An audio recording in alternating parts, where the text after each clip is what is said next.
بسم اللہ الرحمن الرحیم۔ السلام علیکم دوستو،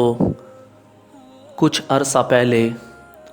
ایک جرمن کرسچین خاتون جنہیں ہم مستشرقین بولتے ہیں، اسلام میں نقص اور عیب تلاش کرنے کے لیے اور لوگوں کے ذہنوں میں فطور اور سوالات ڈالنے کے لیے جو دین اسلام کا علم حاصل کرتے ہیں، انہی میں سے وہ ایک جرمن خاتون، اس نے بے شمار اسلامی ممالک کا سفر اس غرض سے کیا کہ آپ کا قرآن کہتا ہے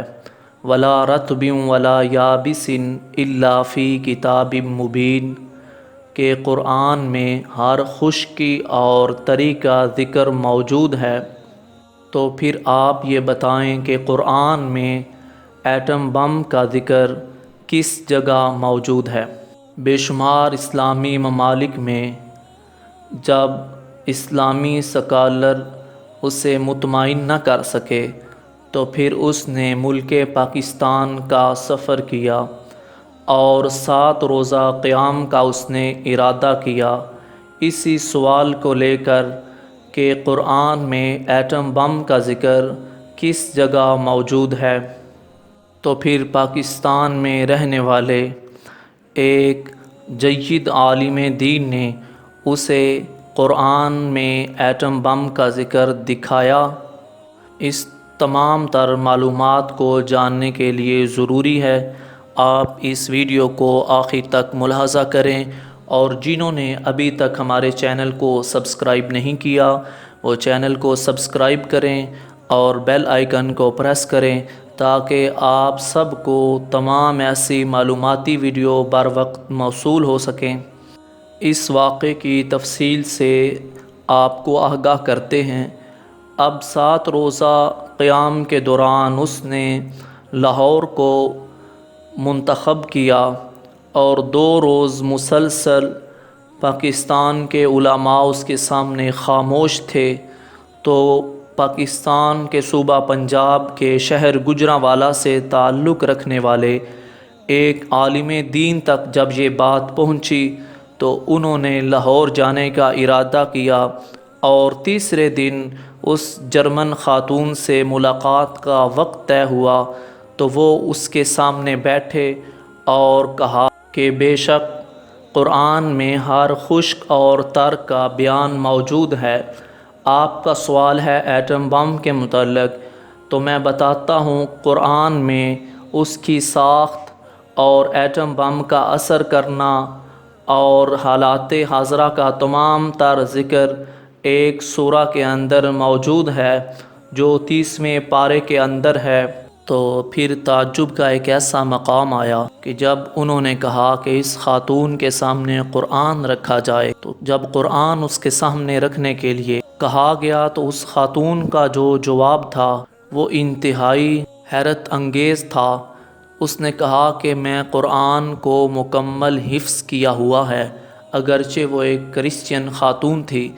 تو پھر اسے کہا کہ آپ قرآن کی سماعت کریں، اور اس کا ترجمہ اس نے کہا کہ میں اس سے بھی واقف ہوں۔ تو انہوں نے کہا ویل لکل ہمزۃ لمزہ، کہ ہلاکت ہے ہر طعنہ زن اور عیب جو کے لیے، چونکہ مستشرقین یہ دین اسلام میں عیب بھی تلاش کر رہے ہوتے ہیں۔ جب پہلی آیت تلاوت کی تو اس کی توجہ میں مزید اضافہ ہو گیا، الذی جمع مالا وعددہ، اور اس کے لیے جس نے مال جمع کیا اور گن گن کر رکھا،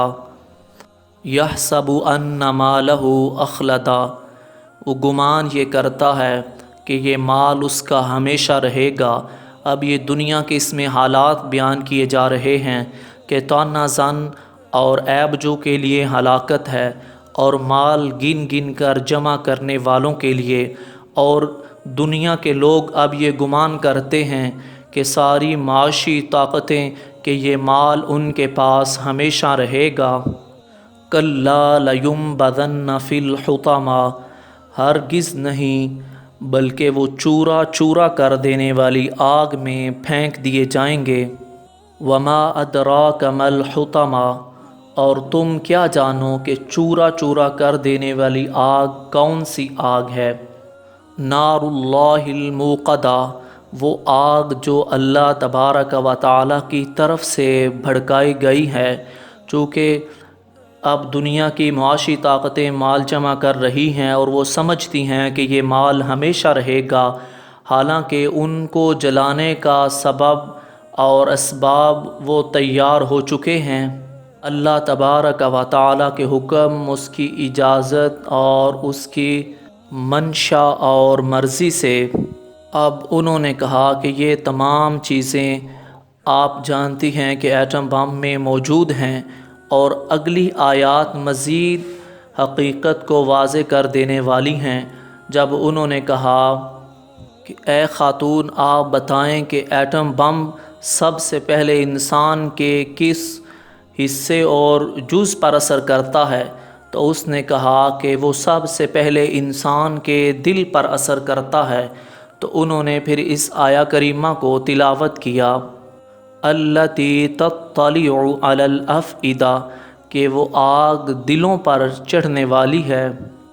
انہا علیہم مؤصدہ، وہ آگ بند کر دی گئی ہے، چونکہ وہ بارود اور آگ وہ بند کر دی گئی ہے۔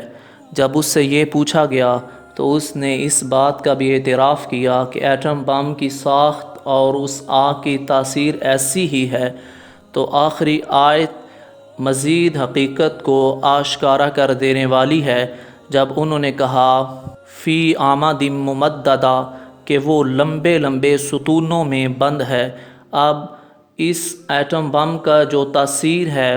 اور وہ آگ جس طرح بند کر دی گئی ہے، وہ بارود اور جس میں بند کر دی گئی ہے اس کی ساخت بھی قرآن بیان کر رہا ہے کہ اور وہ سب سے پہلے دلوں پر اثر کرے گی، اور وہ آگ بند ہے اور لمبے لمبے ستونوں میں بند ہے، اور وہ آگ چورا چورا کر دینے والی ہے۔ جب اس تمام تر حقائق کو اس عورت کے سامنے بیان کیا گیا جو کرسچین تھی اور جرمن تھی، تو کہتے ہیں ایئر کنڈیشن روم میں بیٹھ کر اس جرمن خاتون کے پسینے چھوٹ گئے، اور اس نے اپنے کتب کو اور اپنے سوالات کو بند کر دیا۔ اس نے کہا کہ مجھے آج میرے تمام تر سوالات کا جواب اس ایک صورت کے بیان میں مل چکا ہے، جس کے لیے میں بے شمار اسلامی ممالک کا سفر کیا، لیکن مجھے جواب نہ مل سکا۔ اور اس خاتون نے، جس نے یہ ارادہ کیا تھا کہ وہ 7 دن تک پاکستان میں قیام کرے گی، وہ تیسرے ہی دن واپس جرمن چلی گئی، اور اس نے یہ کہا کہ میں آج اس بات کو تسلیم کرتی ہوں جو قرآن نے کہا وَلَا رَطْبٍ وَلَا يَابِسٍ إِلَّا فِي كِتَابٍ مُبِينٍ، کہ قرآن میں ہر خشکی اور تری کا ذکر موجود ہے۔ دوستو، اس تمام تر معلومات کو پسند آنے پر ہمارے چینل کو سبسکرائب کریں۔ السلام علیکم۔